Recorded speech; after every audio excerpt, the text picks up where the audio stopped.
자, 오늘은요, 서로 전혀 상관없어 보이는 생각의 조각들을 하나씩 맞춰서 하나의 거대한 그림, 즉, 삶 전체를 관통하는 어떤 철학을 찾아가는 아주 흥미로운 퍼즐을 함께 풀어보려고 합니다. 자, 첫 번째 조각부터, 와, 이거 보자마자 머리가 좀 아파오죠? 양자화학에서나 나올 법한 개념입니다. 근데 걱정하실 필요 없어요.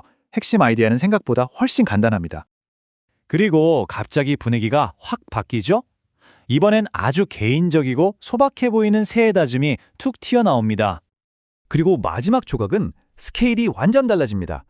우리 삶과 존재의 의미는 과연 무엇인가? 이런 깊은 철학적 탐구예요. 아니 잠깐만요.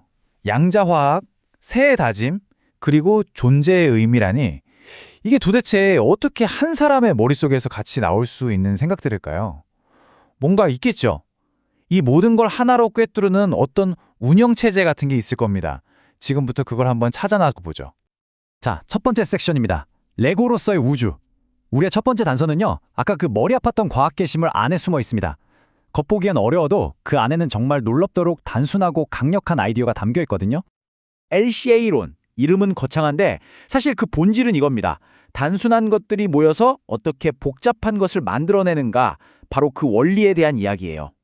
이게 말로만 들으면 어려운데 음악에 비유하면 정말 기가 막히게 쉬워집니다. 자, 보세요. 원자 하나하나를 그냥 도, 미, 솔 같은 음표라고 생각하는 거예요. 그럼 분자는 뭘까요? 그렇죠. 그 음표들이 합쳐져서 만들어진 도미솔 화음, 즉 코드 같은 거죠. 어때요? 훨씬 쉽죠? 바로 이겁니다. 이게 핵심이에요. 시스템적 사고. 마치 레고 블록처럼 단순하고 예측 가능한 기본 단위들이 어떤 규칙에 따라 착착 결합해서 복잡하지만 안정적인 하나의 시스템을 만들어낸다는 아이디어. 이 개념 꼭 기억해두세요. 앞으로 모든 걸 풀어낼 마스터키가 될 겁니다. 자, 그럼 두 번째 섹션으로 넘어가 볼까요? 무의미의 자유. 방금 우리가 얻은 그 시스템적 사고라는 렌즈를 가지고 이제 핵심 철학 에세이를 들여다볼 시간입니다. 근데 좀 놀라실 수도 있어요. 이 철학은 정말이지 아주 암울하고 캄캄한 곳에서 시작하거든요. 이 글은 우리 삶의 근본적인 진실 4가지를 그냥 대놓고 던져버립니다. 첫째, 우린 우연히 태어났다. 둘째, 우린 반드시 죽는다. 셋째, 근데 언제 죽을지는 모른다. 그리고 넷째, 우리는 아무 이유 없이 태어났다. 와, 듣기만 해도 힘이 쭉 빠지는 얘기죠. 정말 비관적이에요. 그런데 바로 여기서 정말 상상도 못한 대반전이 일어납니다. 이 암울하기 짝이 없는 무의미가 저주가 아니라 우리를 궁극적인 자유로 이끄는 열쇠라고 말하는 거예요. 이게 무슨 말이냐면요. 삶의 애초에 정해진 의미 같은 게 없다면 우리는 그 의미를 찾아야만 해라는 엄청난 압박감에서 완전히 벗어날 수 있다는 겁니다. 뭐 대단한 목적을 달성할 필요도 없고 우주적인 의무를 다할 필요도 없는 거죠. 유일한 목표는 그냥 딱 하나, 살아있는 동안 행복하게 지내는 것, 그거면 된다는 거예요. 자, 세 번째 섹션입니다. 이제 무의미는 자유다라는 이 강력한 무기를 손에 쥐었으니 뭘 할까요? 인류의 머릿속에 아주 오랫동안 깔려있던 낡은 소프트웨어들, 바로 신과 죽음 같은 개념들을 하나씩 해체하기 시작합니다. 죽음 이후의 세상은 없다. 이 유물론적인 관점을 설명하기 위해서 이 글은 정말 기가 막힌 비유를 하나 가져옵니다.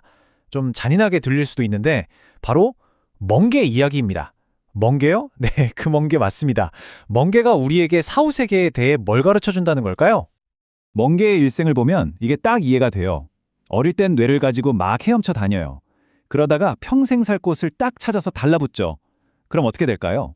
더 이상 움직일 필요가 없으니까 자기 뇌를 스스로 소화시켜서 에너지원으로 써버립니다. 뇌가 특정 목적을 위한 도구에 불과하다는 걸 너무나도 명확하게 보여주는 거죠. 결론은 좀 불편하지만 아주 논리적입니다. 사후세계는 없다. 죽음은 우리 존재의 완전하고 최종적인 끝이다. 멍게처럼 우리 몸의 기능이 멈추면 우리의 의식도 그냥 그대로 사라진다는 거죠. 네 번째 섹션으로 가보죠. 새로운 삶의 코드.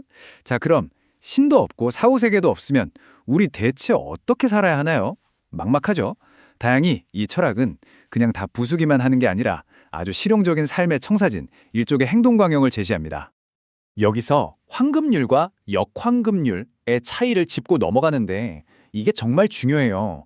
보통 우리가 아는 황금률은 남에게 대접받고 싶은 대로 남을 대접하라잖아요. 근데 이게 자칫하면 내가 좋다고 생각하는 걸 남에게 강요하는 폭력이 될 수 있다는 거예요.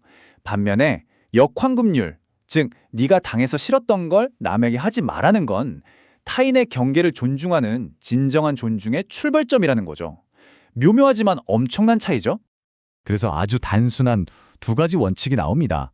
첫째, 사랑을 줄 때는 마치 반려동물에게 하듯이 아무것도 기대하지 마라. 그리고 둘째, 방금 말한 그 역황금률을 따라서 당신의 천국을 다른 사람에게 강요하지 마라. 어때요? 이 두 가지만 지켜도 세상의 많은 갈등이 사라질 것 같지 않나요? 의미는 없지만 자유로운 세상에서 평화롭게 함께 살기 위한 아주 실용적인 코드인 셈이죠. 그리고 여기서 우리가 맨 처음에 봤던 그 시스템적 사고가 다시 한번 등장합니다.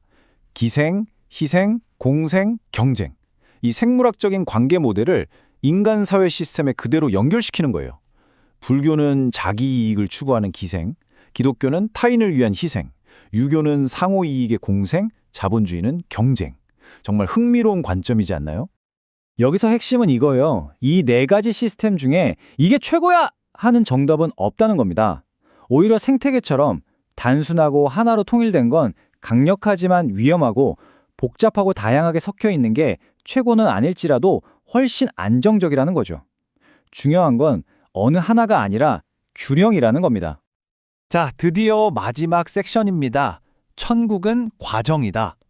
지금까지 흩어져 있던 양자화학, 실존주의, 그리고 삶의 규칙이라는 이 모든 조각들이 드디어 하나로 맞춰집니다.